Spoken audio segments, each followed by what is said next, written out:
In this video, we'll cover 12 Chapter 11 exercises. Which of the following is stereoisomer of A? So stereoisomer has identical skeleton, but different arrangement of atoms in space. And we can see that A is skeletal isomer because methyl group is in different position. B is obviously skeletal isomer because skeleta are different. We have 5 versus 6-membered ring. C is functional isomer, different functional group, an ether versus an alcohol. And D has the same structural formula, but OH and methyl group are in different positions in space. Basically, A is cis isomer and D is trans isomer. So cis and trans, those are two stereoisomers. So D is correct answer. How many chirality centers are present in the compound below? To answer this question, obviously we have to examine structural formula of the compound. You may want to redraw formula on the piece of paper and go along with me as I'm explaining chirality centers. To find each individual chirality center, we are looking for carbon with 4 different substituents. This is what we call sometimes asymmetric carbon or stereogenic center or chirality center. In general, we are looking for lack of any elements of symmetry, and that will be the case if carbon has 4 different substituents.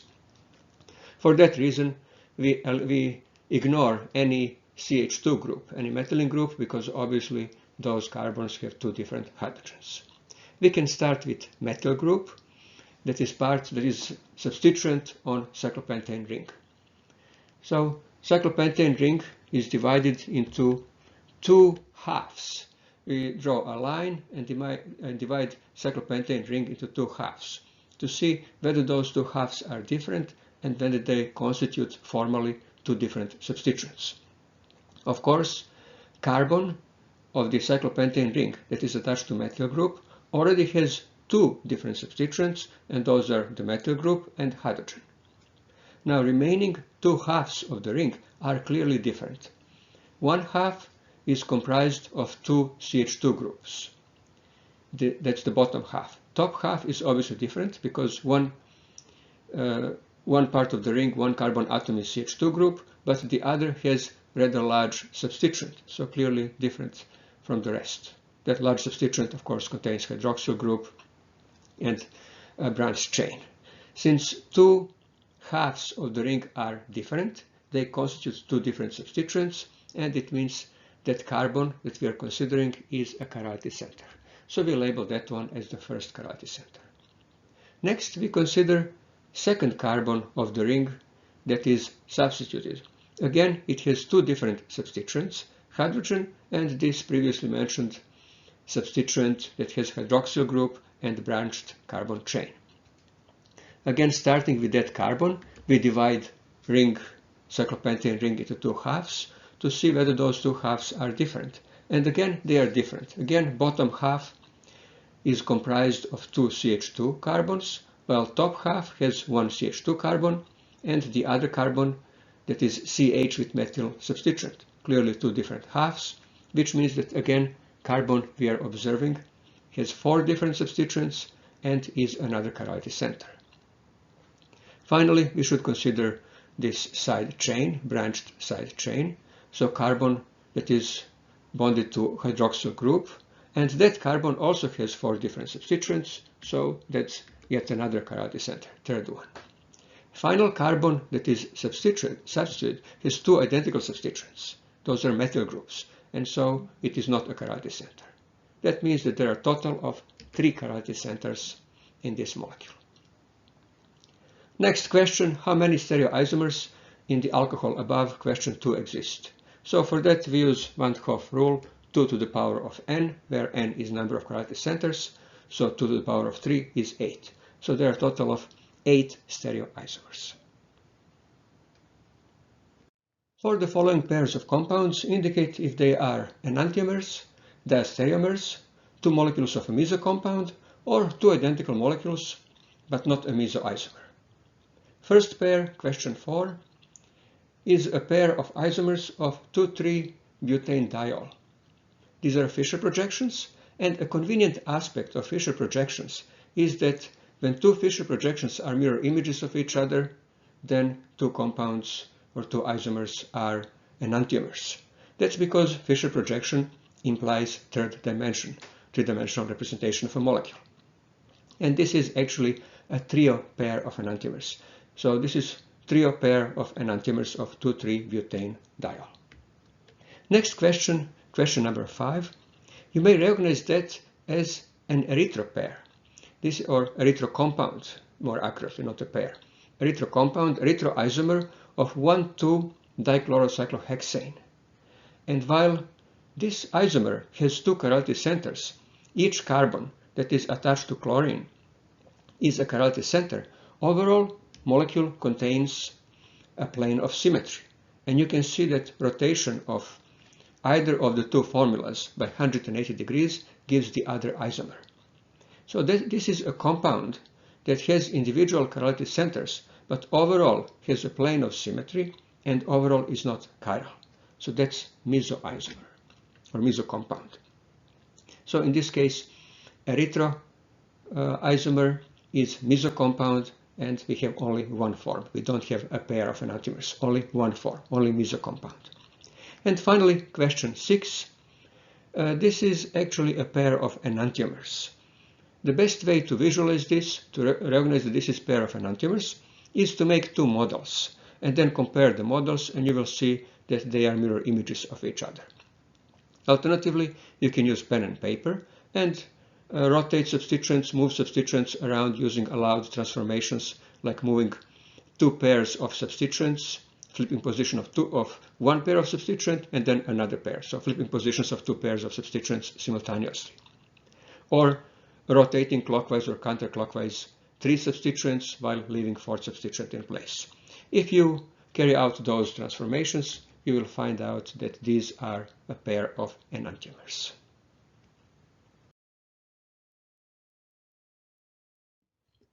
A sample of plus menthol has optical purity of 60%. What is the content of plus menthol in the sample? If optical purity is 60%, it means that plus menthol is in excess of 60%. So we start with that amount. Remaining 40% is a racemic mixture. A racemic mixture means that it is a mixture of equal amounts of plus menthol and minus menthol. It means that that mixture contains 20% of plus menthol, 20% of the total, and 20% of minus menthol. So when it comes to 100% of the mixture, now we have all of the amounts. And then the question is, what is the content of plus menthol in the sample? Well, total for the plus menthol in the sample is 80%, and that's the answer to this question. If question were what was the content of minus menthol, then the amount of minus menthol in the sample is 20%.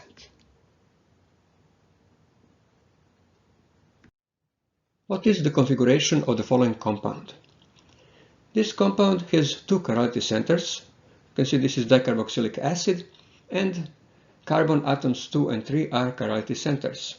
Typically, in case like this, we would need to identify priority of each of the substituent on each of the chirality center, then rearrange substituents in such a way that lowest priority substituent, in this case it's hydrogen on each carbon, so that lowest priority substituent points to the back, and then determine whether remaining three substituents in the order of decreasing priorities form clockwise or counterclockwise array, and determine whether each substituent is R or S. And then, of course, designate the entire compound. But in this case, actually our task is much easier. And the reason why it is much easier is that this is a mesoisomer. The compound does have two chirality centers, but it also has a plane of symmetry. It's mesoisomer. And mesoisomers like this, with two contiguous chirality centers, two chirality centers next to each other, are always RS or SR. So it's going to be either 2R3S or 2S3R, which means the same thing, because we can number this chain from top to bottom or bottom to the top, and it's the same compound. So in this case, if we recognize compound as the mesoisomer, we actually don't have to go through the entire exercise of determining priorities and finding the order of priorities, but we can simply assign SR or RS configuration to a mesoisomer. Question number 9. What is UPAC name of the following compound? Now this compound is a little bit complex and sometimes confuses students because it has both a double bond and a chirality center, and we have to designate each, and that's exactly what we need to do. Longest chain has 6 carbons and contains double bond. 6 carbons, that's hexane with double bond hexene. Double bond is between carbons 2 and 3. It's going to be 2-hexene. And then we have on carbon 2 chlorine, on carbon 4 methyl group, so it's going to be 2-chloro, 4-methyl, 2-hexene. Question is, what is stereochemistry of double bond and of carbon with methyl substituent? And so we have to determine those. For double bond, we have to designate stereochemistry as being E or Z. And on carbon 2, left carbon of the double bond, we have chlorine and carbon as substituents, so chlorine atom clearly has higher priority. On carbon 3, left carbon of the double bond, we have carbon and hydrogen as substituents. So we can see that on the double bond, 2 atoms of higher priorities are on the opposite sides of double bond. So this is going to be E stereoisomer. It's going to be E double bond. So it's going to be 2E, 2-chloro-4-methyl, 2-hexene. And finally, we had to determine stereochemistry of chirality center, of carbon, which in this case is carbon 4 and now is circled in red. It is really convenient that substituent of the lowest priority is hydrogen and it points to the back. So you don't need to rearrange substituents to move the lowest priority substituent to the back. Hydrogen, lowest priority substituent, already points to the back. You have to determine priorities of the remaining 3 substituents, and I will just tell you priorities without going into details in determining them. So this carbon of the double bond is carbon 1. If you go following chains of higher priority, actually first you have to convert double bond to equivalent number of single bonds, but you can see that on the second carbon there is chlorine substituent that will make it eventually substituent of priority 1. Ethyl group has priority 2 and methyl group priority 3. Now you can see that 3 substituents form counterclockwise array or S. So this is 4S. And name of this compound, complete UPAC name is 4S, 2E, 2-chloro, 4-methyl, 2-hexene. SE, 2-chloro, 4-methyl, 2-hexene is also acceptable because it is obvious what S and E refer to, even if you don't use numbers 2 and 4. Provide a Fischer projection of the molecule shown below. Here we have a formula of 2-butanol, 1 enantiomer of 2-butanol, and this is a perspective formula of 2-butanol. So your task is to convert perspective drawing into a Fischer projection. One easy way to do it is simply to make a model. So from this formula, make a model, and then from a model, draw a Fischer projection. Alternatively, and that's how we are going to do it here, you can use or apply allowed transformations of perspective drawings to convert perspective drawing into a Fischer projection. So we start by rotation of methyl group, hydroxy group, and hydrogen, 3 front substituents that we can see that point towards us. We'll leave ethyl group where it was in its original place, so its rotation about back carbon-carbon bond. As a result of this rotation, we have methyl group pointing up, and that's what we want. Typically in a Fischer projection, when we represent a molecule, we show hydrocarbon chain as vertical chain. That's convention. Of course, there are a number of Fischer projections that would be acceptable and correct and may not follow this convention, but that's the convention that we want to follow now. So we want methyl group on the top and carbon chain to be vertical. That means that ethyl group should be at the bottom. To continue conversions of a formula, now next we need to just slightly move 3 bottom substituents.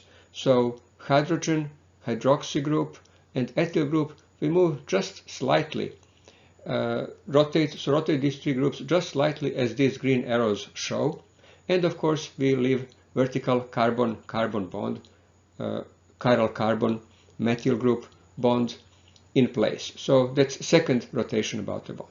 This is relatively small rotation, and its purpose is just to send ethyl group to the back. As you can see here, ethyl group to the back, so that when we view molecule from our point of view, ethyl group is between hydrogen and hydroxy group. So we are almost done here. Now all we need to do is visually just to nudge methyl group a little bit to the back, to say it's to the back behind the plane of the drawing, but not so far to the back. Of course, if we in imaginary way push methyl group to the back, other substituents will also move. We don't want to push it so far back that bottom ethyl group will move towards us or be in the plane of the drawing. We want it to remain at the back. And so that's the result of the final transformation. You may recognize this as a bow tie convention, as perspective drawing that is now easily converted into a Fischer projection by simply converting wedge and dash bonds into solid bonds. And so this is Fischer projection of this particular enantiomer of 2-butanol. Of course, we could have done any number of other different transformations and come up with the other Fischer projections that are also correct.